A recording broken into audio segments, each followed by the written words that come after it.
चैतन्य चरितामृत में कृष्णदास कविराज गोस्वामी वर्णन करते हैं कि चैतन्य महाप्रभु इस जगत में क्यों अवतीर्ण हुए।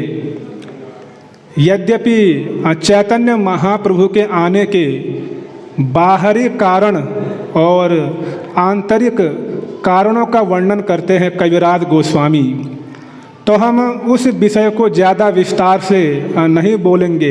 लेकिन चैतन्य महाप्रभु इस जगत में क्यों अवतीर्ण हुए, इसके लिए कविराज गोस्वामी वर्णन करते हैं कि अनर्पित चरिम चिरात करुणियों अवतीर्णो कलौ समर्पयितम उन्नत उज्ज्वल रसाम स्वभक्ति श्रियम।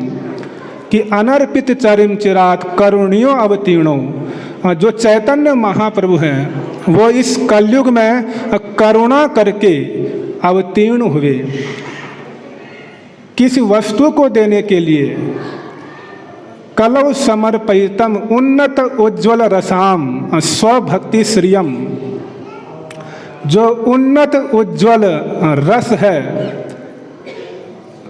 या स्वभक्ति श्रियम, अपनी निज भक्ति को देने के लिए इस जगत में चैतन्य महाप्रभु अवतीर्ण हुए। उन्नत उज्ज्वल रस, वो उन्नत उज्ज्वल रस है ब्रज का श्रृंगार भाव या परकीय भाव जिसको कहा जाता है। कविराज गोस्वामी ने वर्णन भी किया है कि जय जय उज्ज्वल रस सर्व रस सार परकीय भावे जहाँ ब्रजत प्रचार।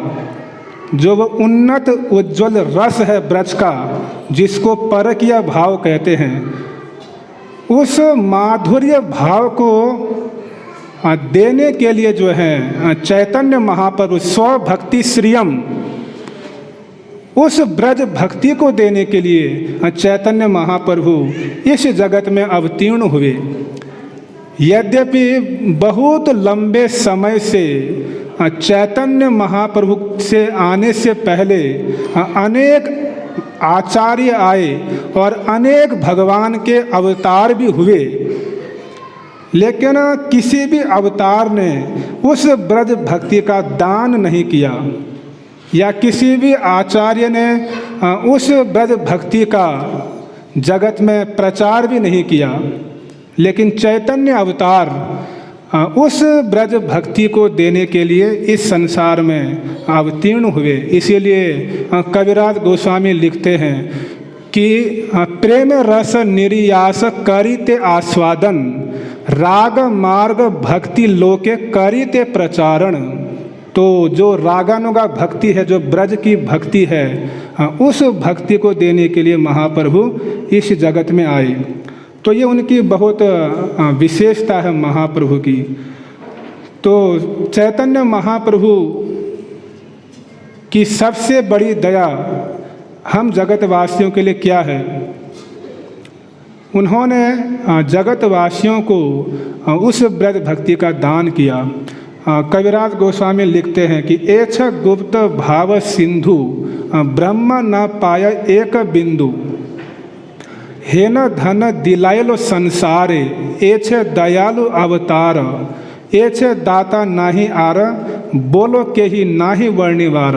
एछ गुप्त भाव सिंधु ब्रह्म न पाय एक बिंदु। जिस ब्रज भक्ति के भावों को ब्रह्मा शिव जी लक्ष्मी जैसे महान भक्त भी नहीं समझ पाते हैं, उनके लिए भी वह उस ब्रज भक्ति में प्रवेश करना ब्रह्मा शिव जी जैसे महान भक्तों के लिए भी बड़ा दुष्कर है। ऐसे भावों को, ऐसी भक्ति को है न दिलायलो संसारे, हम जैसे बद्ध जीवों को ऐसा दुर्लभ धन, ऐसा दुर्लभ भाव चैतन्य महाप्रभु ने दिया। एछ दयालु अवतार, दयालु अवतार क्या किया? आपने करे आस्वादन सिखाई व भक्त गणे। उस ब्रज भाव का आस्वादन स्वयं किया श्री चैतन्य महाप्रभु ने। और क्या किया? सिखाई व भक्त गणे। यद्यपि भगवान के अनेक अवतार हुए, उन्होंने अपने आचरण से जो है भक्ति करना नहीं सिखाया, केवल उपदेश इत्यादि उन अवतारों ने दिया, लेकिन भक्ति को कैसे किया जाता है इसका आदर्श भगवान के किसी भी अन्य अवतार ने करके नहीं दिखाया। लेकिन चैतन्य महाप्रभु का अवतार ऐसा है, आपने करी आस्वादने सिखाई व भक्त गणे।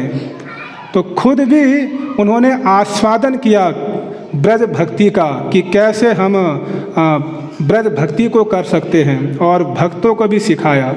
प्रेम चिंता मणिर प्रभु धनी। महाप्रभु कौन है? उस प्रेम भक्ति के धनी हैं।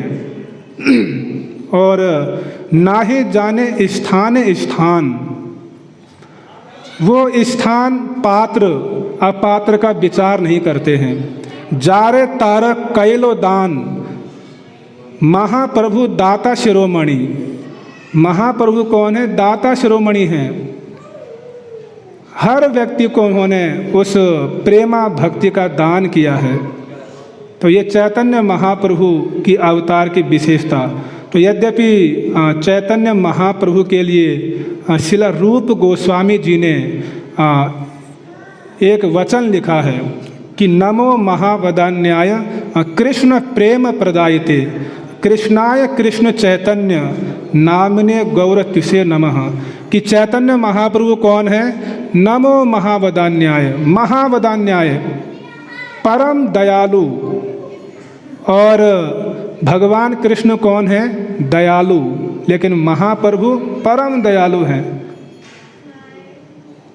तो महाप्रभु की कई प्रकार की दया है, तो हम कुछ उनकी दया पर, उनकी करुणा पर जो है विचार करेंगे कि महाप्रभु कैसे करुणामय हैं। तो इससे आपको पता चलेगा चैतन्य अवतार की कितनी महिमा है। और विशेषकर ये कलयुग जो है बहुत ही धन्य है, जिस कलयुग में चैतन्य महाप्रभु अवतार लिए। इसीलिए कहा भी गया कि के जाबे भाई भव सिंधु पार, धन्य कल युगेर चैतन्य अवतार। कि ये कलयुग धन्य हो गया जिसमें चैतन्य अवतार हुआ। और उससे भी बड़े भाग्यशाली वे लोग हैं जो इस चैतन्य महाप्रभु की परंपरा में जुड़े हैं। इस चैतन्य महाप्रभु की धारा में जिन भक्तों को जुड़ने का सौभाग्य प्राप्त हुआ है वो बहुत भाग्यशाली हैं। तो भगवान चैतन्य महाप्रभु की जो पहली दया है जगतवासियों पर, वो क्या है?